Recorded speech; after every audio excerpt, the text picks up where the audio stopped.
காஞ்சி நகர் உரையும் காமகோட்டி குருவே காமகோட்டி குருவே காமகோட்டி குருவே. நேயர்களுக்கு அன்பு வணக்கம். அனுஷத்தின் அனுகிரகம் நிகழ்ச்சியில் இன்றைக்கு திருவண்ணாமலை குறித்தும் திருவண்ணாமலைக்கு பக்கத்தில் இருக்கக்கூடிய பர்வதமலை, இந்த மலை குறித்தும் பெரியவர் வாழ்வில் நிகழ்ந்த ஒரு சம்பவத்தை நாம் இன்றைக்கு சிந்திக்க இருக்கிறோம். பொதுவாக நம்முடைய சமயத்திலே மலைகளை கிரி என்று சொல்லுவார்கள். அந்த மலையை பிரதட்சணமாக வருவது அப்படிங்கிறது நல்லது, உடலுக்கு நல்லது, உள்ளத்துக்கு நல்லது. அதோடு மலைகளின் முகடுகளில் ஆலயங்கள், அந்த ஆலயங்கள் ஆகமப்படி அமைக்கப்பட்டவை. அதனாலே அருள் சக்தி பெருகியபடியே இருக்கும். அதனால மலையை வலம் வந்து அருள் சக்தியை நாம் பெற்றுக்கொள்வதன் மூலம் உடல் உள்ளம் இரண்டும் பிரகாசிக்கும். பெரியவரும் பொதுவாக திதி பிரச்சனம் செய்வதை ரொம்ப விரும்புகின்றவர். அவர் என்ன பண்றாருன்னா, ஒரு மார்கழி மாதம் முதல் தேதி அன்று பர்வதமலையை சுற்றி பிரதட்சணமாக வர வேண்டும் என்று அவர் முடிவு செய்கிறார். அந்த மலையினுடைய சுற்றளவு இருக்க அது 36 மைல். சரியான பாதை அப்பொழுது கிடையாது, இப்போ இருக்கலாம், அப்போ கிடையாது. விசேஷ நாட்களிலே குறைந்தபட்சம் 2 லட்சம் பேர் சுற்றி வருவார்கள். திருவண்ணாமலையை எப்படி சுற்றி வருகிறார்களோ அதுபோல பர்வதமலையை சுற்றி வருவது அப்படிங்கிறதும் உண்டு. அந்த மலைக்கு என்ன சிறப்பு அப்படின்னு சொன்னா, பார்வதி பரமேஸ்வரன் இருவருமே அங்கே அந்த மலையாக இருப்பதாக ஐதீகம். மார்கழி முதல் தேதியில பிரதட்சணம் பண்ணணும்னா முதல்லயே அங்கே போயிடணும் இல்லையா? அதனால அவர் முன்பே அங்கே சென்று விட்டார். அங்கே அப்படி போய் அங்கே முகாமிட்டு இருக்கும் பொழுது இரவு அங்கே இருக்கக்கூடிய ஒருவருக்கு கனவு வருகிறது. அது என்ன அப்படின்னு சொன்னா, நாளைக்கு 36 மைல் பெரியவர் நடக்கும் பொழுது அவரை பின்னொற்றி அவருடைய பல சீடர்களும் சேர்ந்து நடக்க இருக்கிறார்கள். அப்படின்னும் பொழுது அவர்களுக்கு நிச்சயமா நல்ல பசி எடுக்கும். அவர்களுக்கெல்லாம் சாப்பாடு போட்டா சாப்பிட்டுட்டு ரொம்ப தெம்பாக நடப்பார்களே. அதனால அவர் அந்த விருப்பத்தை பெரியவர்கிட்ட சொல்றார். பெரியவா, இந்த மாதிரி நம்ம அன்னதானம் பண்ணா சிறப்பாக இருக்குமே அப்படின்னு சொல்லும் பொழுது இன்னொருத்தர் சொல்றார், எனக்கு ஒரு கனவு வந்தது, அதுல இந்த அன்னதானத்தோடு சேர்ந்து இனிப்பும் தந்தால் இன்னும் நல்லது அப்படிங்கிறார். பெரியவர் தூங்க போயிட்டார். இதை கேட்டுட்டு தூங்க போயிட்டார். இவர்கள் பேசிக்கொள்ளுகிறார்கள்.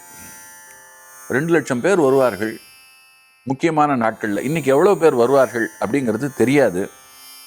ஆனா எப்படியும் ஆயிரக்கணக்கில் இருக்கும். ஆயிரக்கணக்கில் அப்படின்னு சொல்லும் பொழுது ஆசைப்பட்டால் ஆச்சா, மூட்டை கணக்கில் அரிசி வேணும், பருப்பு வேணும், அதுவும் இனிப்பு எல்லோருக்கும் தரணும் அப்படின்னு சொன்னா அதற்கேற்ப இனிப்புக்குண்டான வெல்லம், சர்க்கரை, இப்படி இதெல்லாம் தேவை. அப்போ இதெல்லாம் இவர்கள் விரும்பி கொண்டிருக்கிறார்கள். இவர்கள் தங்களுக்குள்ளே பேசி கொண்டிருக்கிறார்கள். ஆனால் அந்த நேரத்தில் ராத்திரி 12 மணிக்கே விழிப்பு. அப்போது ஒரு மாட்டு வண்டி வருகிறது. அதில் 30 மூட்டை அரிசி, சர்க்கரை, உளுந்து இதெல்லாம் இருக்கு. அவர்கள் அதை இறக்குகிறார்கள். இறக்கிவிட்டு எங்கிருந்து யார் இதை கொடுத்தது அப்படின்னு அவர்கள் கேட்கும் பொழுது அவர்கள் சொல்லுகிறார்கள், பெரியவர் பிடியரிசி திட்டம் அப்படின்னு சொல்லிட்டு ஒரு திட்டத்தை போகும் இடங்களெல்லாம் சொல்லி கொண்டு போகிறார். அதாவது தினந்தோறும் நம் வீட்டில் சமைக்கும் பொழுது சமைக்கின்ற அந்த பெண்மணி இருக்கிறாள் அல்லவா, அந்த குடும்பத்திற்காக சமைப்பதற்கென்று அரிசி எடுப்பார் இல்லையா, அப்போ அதில் ஒரு கைப்பிடி அரிசியை எடுத்து பிறருக்காக, அதாவது தன் குடும்பத்தை அல்லாத பிறருக்காகன்னு சொல்லிட்டு ஒரு பையில போய் போட்டுடணும். டெய்லி ஒரு கைப்பிடி. அந்த மாதிரி 30 நாளைக்கு 30 கைப்பிடி, ஒரு மாசத்துக்கு. அப்படி சேர்ந்த அந்த அரிசியை கொண்டு சேர்த்து விட வேண்டும். இப்படி ஒவ்வொரு வீட்டிலிருந்தும் ஒவ்வொரு மாசமும் ஒரு பை நிறைய அரிசி வரும் பொழுது அந்த அரிசியெல்லாம் ஒட்டுமொத்தமாக சேர்ந்தா எவ்வளவு? அது மட்டுமல்ல, அதை கொண்டு சாப்பிட வழி இல்லாதவர்கள், பட்டினியில் கிடப்பவர்கள், வறியவர்கள், இவர்களுக்கெல்லாமும் நாம் சோறிட்டு புண்ணியத்தை தேடிக்கொள்ளலாம், அவர்களுடைய பசியை போக்கலாம். இது எத்தனை பெரிய ஒரு தர்ம காரியம் இல்லையா? அதற்காகத்தான் பெரியவர் இந்த பிடியரிசி திட்டத்தை அந்த காலத்தில் ரொம்ப பெரிய அளவில் வலியுறுத்தினார். இன்றைக்கும் எனக்கு தெரிந்து பல இடங்களிலே இந்த பிடியரிசி திட்டம் நடைமுறையில் இருக்கிறது. இன்றைக்கு மதுரை மடத்தில் கூட, காஞ்சி மடத்திலே கூட ஒரு பெட்டி வைத்திருக்கிறார்கள். பிடியரிசியை தங்கள் வீட்டில் சேமிக்கின்றவர்கள் பையிலே கொண்டு வந்து அங்கே யார்கிட்டையும் கேட்க தேவையில்லை, அந்த பெட்டியில் போட்டுடலாம். அதில் அரிசி சேர சேர அந்த அரிசியை எடுத்து தினந்தோறும் சமைத்து தினந்தோறும் நாள் தவறாமல் குறைந்தது ஒரு 100 பேருக்காவது அன்னதானம் செய்யப்படுகிறது காஞ்சி மடத்தில், மதுரையில். இப்படி ஒவ்வொரு ஊரிலும் நடக்கும் பொழுது பசியற்ற ஒரு உலகம் இந்த உலகத்தில் உருவாகும். அது மட்டுமல்ல, தர்மம் மிகுந்த ஒரு உலகமும் இந்த உலகத்தில் உருவாகும் இல்லையா? நாம் எல்லாரையும் தர்மம் செய்யவும் தூண்டுகிறோம் இல்லையா? ஸோ ஒரு பக்கம் புண்ணியம் செய்ய வைக்கிறோம், இன்னொரு பக்கம் வறுமையை போக்கி வறியவர்களுக்கு நாம் பக்க துணையாகவும் நிற்கிறோம். இதையெல்லாம் நடைமுறையில் பெரிய அளவில் கொண்டு வரணும்னு ஆசைப்பட்டு பெரியவர் நிகழ்த்தி இருக்கிறார். இது இன்னும் சிறப்பாக வரணும். இந்த பிடியரசி திட்டத்தை பெரிய அளவில் எல்லோரும் எல்லா ஊர்களிலும் எல்லா கிராமங்களிலும் எல்லா தெருக்களிலும் கூட நாம் செய்யலாம். அதை நடைமுறைப்படுத்துவதற்கென்று ஒரு சிலர் இருந்தால் போதும். எல்லாம் இதையெல்லாம் சேகரித்து அதை செய்யணும். இப்போ அந்த இடத்துல அந்த 30 மூட அரிசி பருப்பு எல்லாம் இறங்குகிறது. இது எப்படின்னு கேட்கும் பொழுது இந்த மாதிரி தான் பிடியரசி திட்டத்தில் வந்த அரிசி அப்படிங்கிறார். அப்புறம் கொடுத்தவர் என்ன பண்ணார்னாக்கா, உள்ளே போய் சொல்லிட்டு பெரியவர்கிட்ட சொல்லிட்டு வரலான்னு சொல்லிட்டு போய் பார்க்கறதுக்குள்ளே பார்த்தாக்கா அவரை காணோம், மறைஞ்சிட்டார். பெரியவர் தூங்கி கொண்டிருக்கிறார், எதுவுமே தெரியாது. 3 மணிக்கு அப்படி அவர் எப்பவுமே 3-3:30 எழுந்துருவார். அப்படி எழுந்த நிலையில் பார்த்தா சமையல் நடந்து கொண்டிருக்கிறது.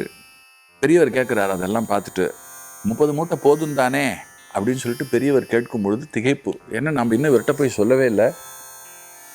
ஆனால் நாம் சொல்வதற்கு முன்பே இவருக்கு தெரிந்திருக்கிறது. அதே போல் கொண்டு வந்து கொடுத்தவரும் கூட ஒரு பதிலுக்கு நன்றியை கூட எதிர்பார்க்காமல் போயிட்டாரே அப்படின்னு சொல்லிட்டு அவர்களுக்கெல்லாம் பெரிய வியப்பு.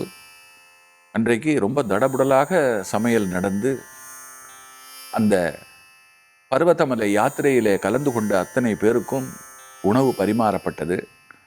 இதில் ரொம்ப ஒரு ஆச்சரியப்படக்கூடிய ஒரு விஷயம் என்ன அப்படின்னு சொன்னால், மாலையில் கூட்டம் எல்லாம் வத்தி போச்சு. எல்லாரும் இப்போ எல்லாரும் போயாச்சு. கடைசியாக ஒருத்தர் வர்றார். அந்த ஒருவருக்கு மட்டும் போடுவதற்கு தான் அன்னம் இருக்கு. அதாவது சொல்லி வைத்தது போல அந்த அன்னத்தில் மிச்சம் மீதம் வீணா போனது அப்படிங்கிறது இல்லை. அப்படி ஒரு திட்டமிட்ட ஒரு கைங்கரியம்.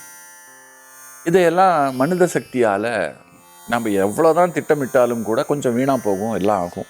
ஆனால் இந்த மாதிரி ரொம்ப அழகாக அது நடந்து முடியும் பொழுது நமக்குள்ள ஒரு பெரிய சிலிர்ப்பு, அதாவது நமக்கும் மேலாக ஒரு சக்தி இருந்து கொண்டு நம்மளை வழி நடத்துகிறது அப்படிங்கிற ஒரு சிலிர்ப்பு இருக்கிறது அல்லவா, அது நமக்கு ஏற்பட்டு நமக்குள்ள ஒரு பெரிய மகிழ்ச்சி பெருக்கு உண்டாகும்.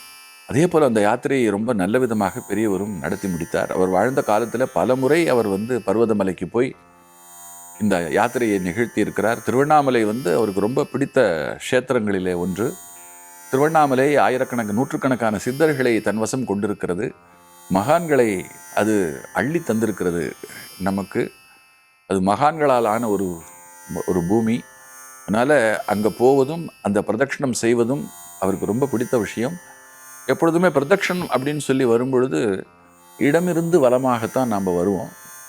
அப்படி வரும்பொழுது அது வெறும் நடை அல்ல. ஒரு நேர்பாதையில் நாம் நடக்கிறதுக்கும் ஒரு மலையை சுற்றி வருவதற்கும் உடற்கூறு ரீதியாக பல நல்ல மாற்றங்கள் உடம்பில் ஏற்படுகிறது. சுரப்பிகள் சுரப்பதிலே எல்லாம் நிறைய நல்ல தன்மைகள் உண்டாகிறது. அங்கே நிலவுகின்ற காற்றை சுவாசிப்பதிலே ஒரு பெரும் மாற்றம் நமக்குள்ளே ஏற்படுகிறது. அங்கே இருக்கக்கூடிய அந்த மலையில் இருக்கக்கூடிய தாவரங்கள், அவைகளுக்குள்ளே இருக்கக்கூடிய மூலிகைகள், இவைகளையெல்லாம் பற்றி கொண்டு இவைகளை தழுவிக்கொண்டு தான் காற்று வீசுகிறது. இடையிலே நாம் தாகம் ஏற்படும் பொழுது அந்த மண்ணில் கிடைக்கிற நீரைத்தான் நாம் அருந்துகிறோம். இப்படி எல்லா வகையிலும் உடல் உள்ளம் இந்த இரண்டிற்கும் உற்சாகமும் சிறப்பும் தருவதுமாக இந்த கிரி பிரதட்சணம் அப்படிங்கிறது இருக்குது.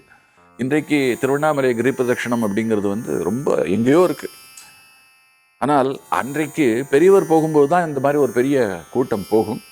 அதில் நடந்த இந்த அன்னதான சம்பவம், அந்த அன்னதான சம்பவத்தின் பின்னால் நிகழ்ந்த அற்புதம் இருக்கு இல்லையா, அது மறக்க முடியாத ஒரு சம்பவமாக அவருடைய வாழ்க்கையில் நிலை நின்று விட்டது. இதை கேள்விப்படும் பொழுது நமக்கும் இன்றைக்கு வியப்பாக இருக்கு இல்லையா. தொடர்ந்து சிந்திப்போம். காஞ்சி நகர் உரையும் காமகோட்டி குருவே, காமகோட்டி குருவே, காமகோட்டி குரு